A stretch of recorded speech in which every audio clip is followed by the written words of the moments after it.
बात कहना चाहूंगा। कोई भी लड़का, कोई भी आदमी अगर अपनी बहन, अपनी बेटी, अपनी पत्नी किसी महिला के साथ कहीं जा रहा है, एक बहुत क्लियर बात है, आप किसी महिला के साथ कहीं जा रहे हो, आप एक जिम्मेदारी के साथ जा रहे हो।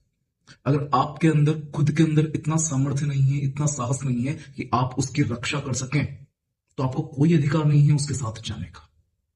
बहुत सीधी सी बात है।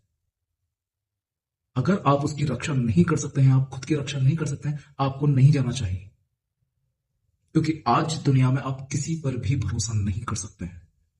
खुद की सुरक्षा आपके खुद के हाथ में। अपने आप को इतना, अगर आपको जाना है तो आप खुद को इतना सामर्थ्यवान बनाएंगे कि आप खुद की रक्षा कर सकें, जो आपके साथ है आप उनकी रक्षा कर सकें। क्योंकि अगर आपने खुद को ऐसा नहीं बनाया है तो आपको नहीं जाना चाहिए, वरना आपके साथ कुछ भी हो सकता है। ऐसे कई केस देखने को मिले। ये वर्तमान की सच्चाई है। बस मैं इतना ही कहना चाहता था।